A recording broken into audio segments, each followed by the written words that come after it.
Okay, so for those who don't know, Sony did a competition talking about my EverQuest story, basically allowing you to go ahead and tell your stories about the original or EverQuest 2, whichever one you want to talk about. Now, I actually did a video like that. The link's in the description below. And what happened was that apparently Sony did see it, and they used my video in their montage. So I was very excited to go ahead and actually see my video part of EverQuest, you know, even a part of the debut of a brand new EverQuest. So, I mean, I know a lot of people may not really understand how good this is, how good it makes me feel to be part of EverQuest in itself, even if it's a small part and maybe very inconsequential. But no matter what, I'm very excited. I want to give a warm thank you to all the guys at Sony for providing me, you know, like pretty much providing me with the opportunity to kind of want to tell this story, because I've been wanting to do this a lot, really, and I really want to do this like before. So you guys actually gave me the opportunity to tell the story. I did get a lot of great feedback from it, and I'm very appreciative. I thank you very much for putting me in your trailer, in your debut trailer. So yeah, I just want to give love for that. You guys can go ahead. Hopefully I'll upload the debut trailer when I actually get a chance to find it. Right now it's not up there, and I didn't get a chance to record it because I was so excited when I saw my picture. So anyway, you guys have a good night, and here's the video.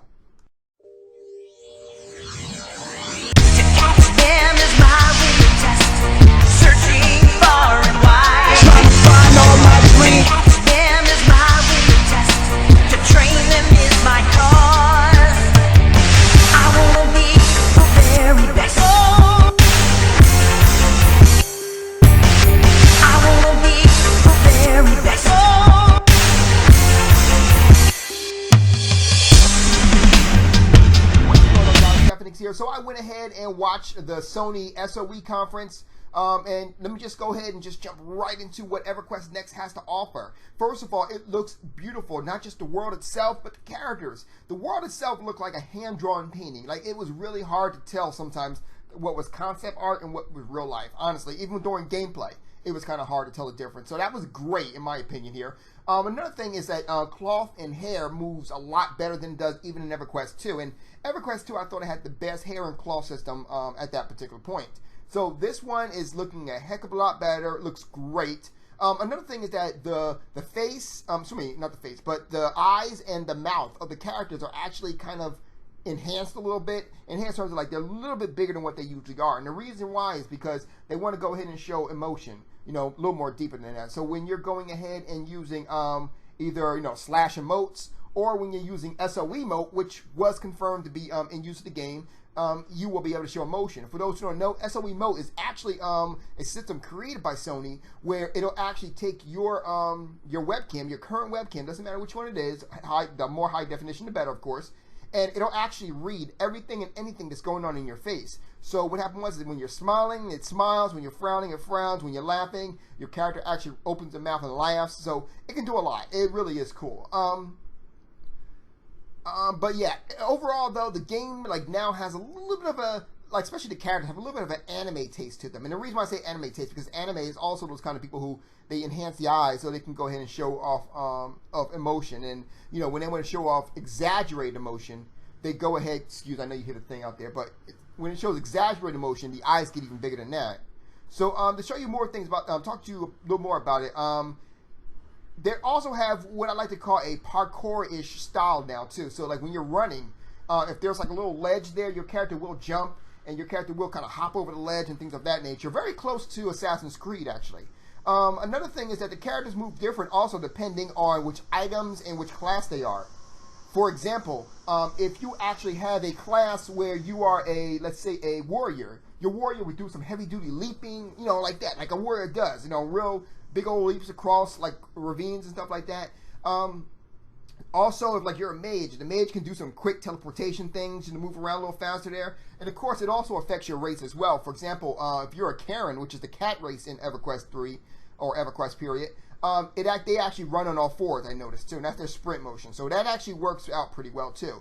Another thing that they have is what's called a multi-class system within there, which allows you to go ahead and pick up different, like you can go ahead and start off with one type of class, and then you can actually go ahead and learn different style, not different style, but you can actually learn how to be, like example, say you start off as a fighter, you later on can learn how to be a ranger, and then you can learn how to be a healer. So you can go in and pick up healing spells for yourself, as well as other things as well too. So it's like you can actually mix and match each individual skills and classes and things of that nature. Very similar, not really, but kind of similar to what was done in Dungeons and Dragons, just a little bit more. So he actually confirmed that there are over about 40 different classes within the game. So, I mean, you can also create like a mage. Like you can create a red mage in the game, which wields a sword and shield, but at the same time can go ahead and use spells and things of that nature. So think about it for a second. You might, like I said, for a red mage, you can create sword and shields, and the only kind of magic you have is elemental magic and magic that you can cast on your weapons and your armor and stuff like that, you know, to give it that enhanced flavor. So, you know, like I said, there's a lot that you can really do with that. Or you can be, we'll say, a mage who wears all armor, you know, but has its destructible ability, very similar to some of the characters, some of the bad guys rather, within Lord of the Rings. So I mean, just there's a lot of things that you can actually do here. And let's see what else I have here. The gameplay in terms of like the battle system is much more enhanced and much more out there too. Like and so much in fact that you can actually destroy the environment that's around you. Like literally every time they got into a battle, the area in which they got into a battle with was actually damaged and destroyed, and there was like pillars that was once there but no longer there. It was it really interesting. I was like, oh, that's kind of cool. So that was actually also kind of, you know, kind of made me happy there. Also, not only can you destroy things, but you can recreate things. Let me give you another example of destruction here. I actually saw a part where they actually like destroyed something so, you know, they kind of, like, there was this big golem, right? This big golem was actually chasing this Karen character, and there was a fortress in this way, and he actually went ahead and did like a right cross towards it. Now, when he did the right cross, it wasn't the fact that all that was destroyed was just like a big hole in the castle, the whole castle exploded or something like that. No, literally wherever his hand was what was destroyed. So there was a right cross, like you can tell, like he did a right cross within that castle or that fortress. So that's what I was talking about before. Some examples though of other structural things too was when like the mage actually used like a big ball of like energy she shot off, and like when it exploded, it literally left like a small hole within the ground there. So that's just something else, and there's a lot of stuff that's really going on in this game that's really great here. Like I said before, and even after the battle, what's really cool is that you can actually see scars in the ground and everything like that. What else is going on here? Not orcs, but the game itself, the people in itself has better AI, which means that they won't just stand there and if you walk close to them, they'll attack you or something like that. No.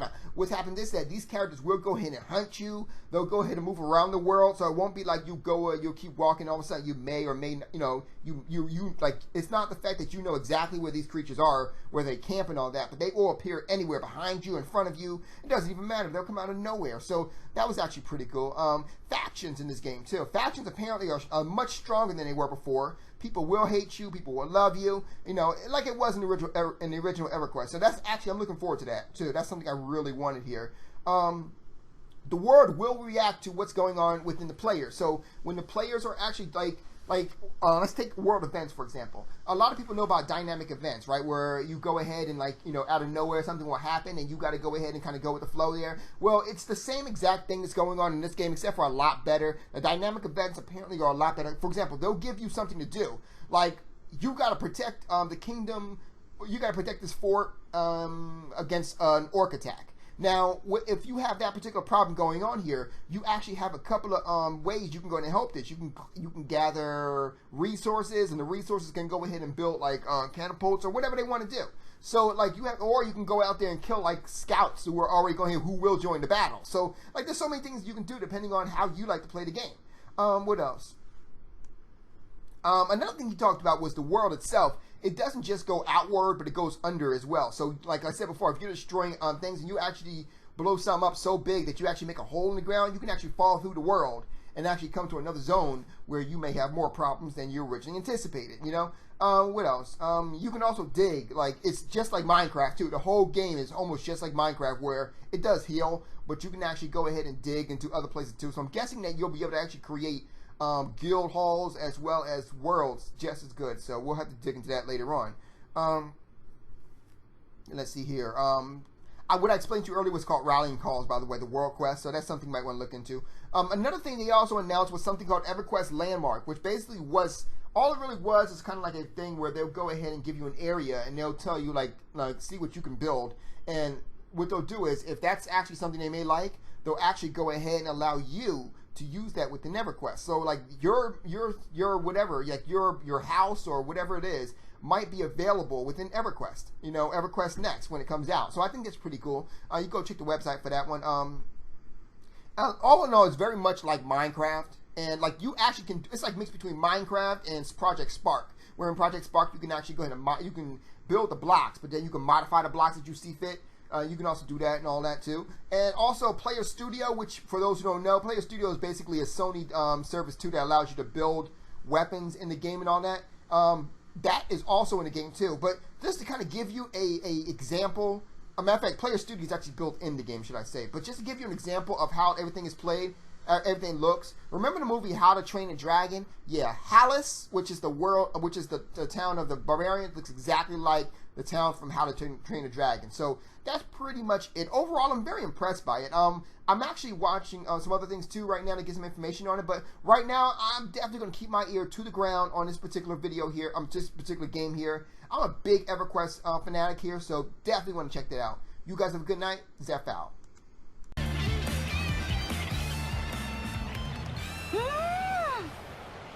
いいことすると気持ちがいいわ。